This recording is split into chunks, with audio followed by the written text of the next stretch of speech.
আসসালামু আলাইকুম। সবার আগে বাছাই করা 10টি আন্তর্জাতিক খবর জানিয়ে দেব। প্রথমেই থাকছে শিরোনাম। তবে তার আগে অনুরোধ থাকবে ভিডিওটিতে একটি লাইক দিবেন।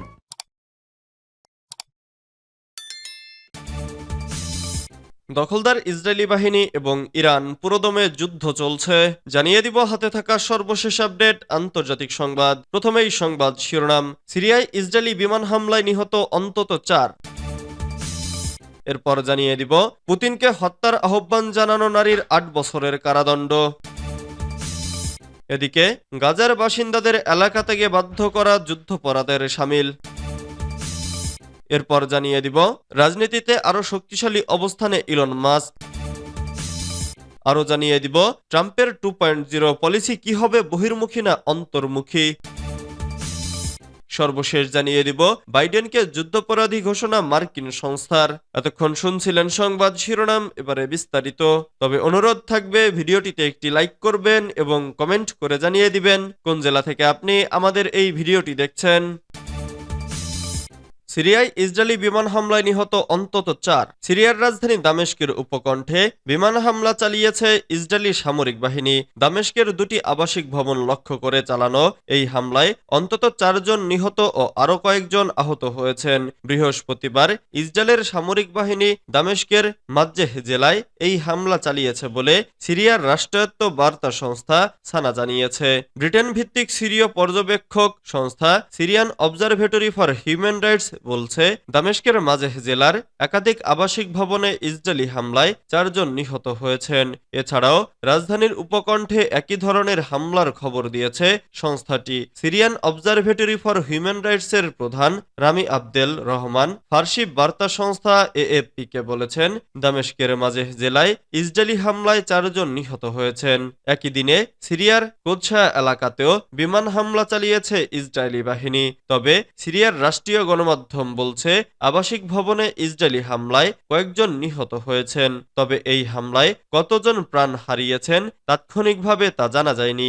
ইসরায়েলি সেনাবাহিনী নিয়ন্ত্রিত রেডিও জানিয়েছে দামেস্কে ফিলিস্তিনি গোষ্ঠী ইসলামিক জিহাদের সদর দপ্তর ও তাদের অন্যান্য স্থাপনাকে লক্ষ্যবস্তু করে হামলা চালানো হয়েছে। ইসরায়েল গত কয়েক বছর ধরে সিরিয়ায় ইরান সংশ্লিষ্ট বিভিন্ন লক্ষ্যবস্তুতে হামলা চালিয়ে আসছে। তবে গত বছরের 7 অক্টোবর গাজায় হামাসের সাথে যুদ্ধ শুরু হওয়ার পর সিরিয়ায় হামলা বাড়িয়েছে ইসরায়েল। পুতিনকে হত্যার আহ্বান জানানো নারীর 8 বছরের কারাদণ্ড। রাশিয়ার প্রেসিডেন্ট ভ্লাদিমির পুতিনকে হত্যার আহ্বান সহ অনলাইনে যুদ্ধবিরোধী মন্তব্য পোস্ট করার জন্য এক নারীকে 8 বছরের কারাদণ্ড দেয়া হয়েছে। বৃহস্পতিবার মস্কোর একটি সামরিক আদালত 43 বছর বয়সী ওই নারীকে এই দণ্ড দিয়েছেন। মস্কো ভিত্তিক থিয়েটারের পরিচালক এবং 2 সন্তানের মা আনাস্তাসিয়া বেজেরিন ইস্কায়াকে 2টি যুদ্ধকালীন স্পন্সরশিপ আইনের জন্য দোষী সাব্যস্ত করা হয়েছে।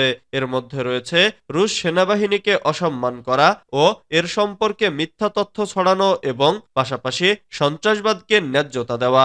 মানবাধিকার বিষয়ক প্রকল্প ওভিডি ইনফো অনুসারে ইউক্রেনের যুদ্ধের বিরুদ্ধে কথা বলার জন্য রাশিয়ায় 1000 জনেরও বেশি মানুষকে ফৌজদারি আইনে বিচার করা হয়েছে এবং প্রতিবাদ করার জন্য 20,000 জনকে আটক করা হয়েছে। 2022 সালের ফেব্রুয়ারিতে ইউক্রেনে পূর্ণমাত্রায় আগ্রাসনের পর প্রথম মাসগুলোতে বেরেজিনস্কায়া সংঘাতের বিরুদ্ধে অনলাইনে কয়েক ডজন পোস্ট করেছিলেন।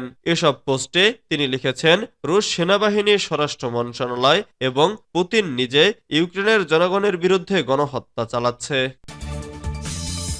গাজার বাসিন্দাদের এলাকা থেকে বাধ্য করা যুদ্ধাপরাধের শামিল। ফিলিস্তিনিদের গাজা থেকে বাধ্য করাকে যুদ্ধাপরাধের শামিল বলে মন্তব্য করেছে নিউ ইয়র্ক ভিত্তিক আন্তর্জাতিক মানবাধিকার সংগঠন হিউম্যান রাইটস ওয়াচ। বৃহস্পতিবার এ নিয়ে একটি প্রতিবেদন প্রকাশ করে সংস্থাটি। খবর রয়টার্সের। প্রতিবেদনে বলা হয়েছে গাজার বাসিন্দাদের জোরপূর্বক বাস্তুচ্যুত করার মধ্যে দিয়ে ইসরায়েলি বাহিনীর কর্মকর্তারা যুদ্ধাপরাধ করছেন।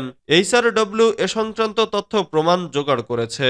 এছাড়া গাজার অনেক এলাকায় ফিলিস্তিনিদের আর ফিরে যাওয়ার উপায় নেই।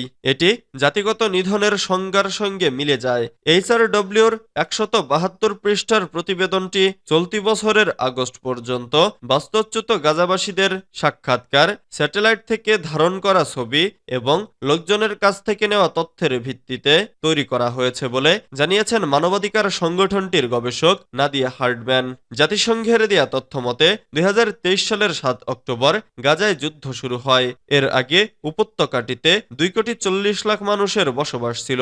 তখন থেকে 2024 সালের অক্টোবর পর্যন্ত 1,90,00,000 মানুষ বাস্তুচ্যুত হয়েছে।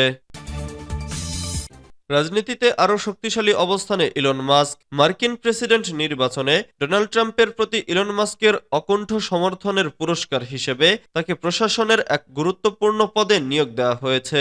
তবে মাস্কের মতো ব্যক্তির রাজনীতিতে প্রভাব রাখার সুযোগের বিষয়টি গণতন্ত্রের জন্য হুমকি হয়ে দাঁড়াতে পারে বলে সতর্ক করছেন বিশ্লেষকরা। গাড়ি নির্মাতা টেসলা, সামাজিক যোগাযোগ মাধ্যম এক্স ও মহাকাশ সংস্থা স্পেসএক্স সহ বিশ্বের কয়েকটি বিশিষ্ট প্রযুক্তি সংস্থার মালিক ইলন মাস্ক মঙ্গলবার 12 নভেম্বর বিকেলে ট্রাম্প মাস্ককে একটি বিভাগের প্রধান হিসেবে নিয়োগ দেওয়া প্রসঙ্গে এক ঘোষণায় বলেন, সরকারি ব্যয় আমলাতন্ত্র ও নিয়ন্ত্রণ করানোর উদ্দেশ্যে একটি নতুন সরকারি দক্ষতা বিভাগ গঠন করা হবে। তবে এই নতুন সংস্থার সঠিক অবস্থান এখনো স্পষ্ট নয়, কারণ এটি স্পষ্টতই একটি সরকারি বিভাগ হবে না। তবে স্বাভাবিকভাবেই এই নিয়োগ ইলন মাস্ককে সরকারি নীতির ওপর প্রভাব বিস্তার করতে পর্যাপ্ত ক্ষমতা দিয়েছে, যদিও ডিওজিই এর কর্মপরিকল্পনা সম্পর্কে খুব কম জানা গেছে। ট্রাম্প 2.0 পলিসি কি হবে, বহির্মুখী না অন্তর্মুখী? সব জল্পনা কল্পনা তুড়ি মেরে উড়িয়ে যুক্তরাষ্ট্রের 47তম প্রেসিডেন্ট নির্বাচনে আরেকটা ভূমিধস জয় পেয়েছেন ডোনাল্ড ট্রাম্প। হোয়াইট হাউসে ডোনাল্ড ট্রাম্পের প্রত্যাবর্তন মার্কিনীদের একাংশকে খুশি করলেও শঙ্কা তৈরি করেছে আন্তর্জাতিক বিশ্বে, বিশেষ করে আমেরিকার অবন্ধু রাষ্ট্রগুলোকে।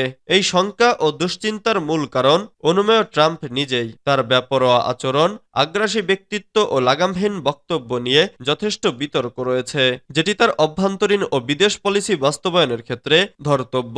যদিও যুক্তরাষ্ট্রের কোনো প্রেসিডেন্ট নিজ দেশের মৌলিক কূটনীতি ও বিদেশ নীতির বাইরে বেরিয়ে একতরফা নিজের ইচ্ছামতো কোনো কিছু করার সুযোগ নেই, ট্রাম্পকেও সেই পথে হাঁটতে হবে। তবে সিনেট, প্রতিনিধি পরিষদ ও প্রাদেশিক পরিষদের নিরঙ্কুশ সংখ্যাগরিষ্ঠতা তাকে অভ্যন্তরীণ ও আন্তর্জাতিক রাজনীতির ক্ষেত্রে সিদ্ধান্ত প্রণয়নে বাড়তি কিছু সুযোগ সুবিধা দেবে নিঃসন্দেহে, যেটি তার আগের ডেমোক্র্যাট প্রেসিডেন্ট জো বাইডেন পাননি। বাইডেনকে যুদ্ধাপরাধী ঘোষণা মার্কিন সংস্থার। মার্কিন প্রেসিডেন্ট জো বাইডেনকে যুদ্ধাপরাধী ঘোষণা করেছে যুক্তরাষ্ট্রের সবচেয়ে বড় মুসলিম নাগরিক অধিকার সংস্থা council on American Islamic relations. সংবাদ মাধ্যমের প্রতিবেদন থেকে জানা গেছে, ফিলিস্তিনের অবরুদ্ধ গাজা উপত্যকায় জরুরি ভিত্তিতে মানবিক সহায়তা প্রবেশাধিকার বাড়ানোর জন্য গত মাসে ইসরায়েলকে 30 দিনের সময় বেঁধে দেয় যুক্তরাষ্ট্র।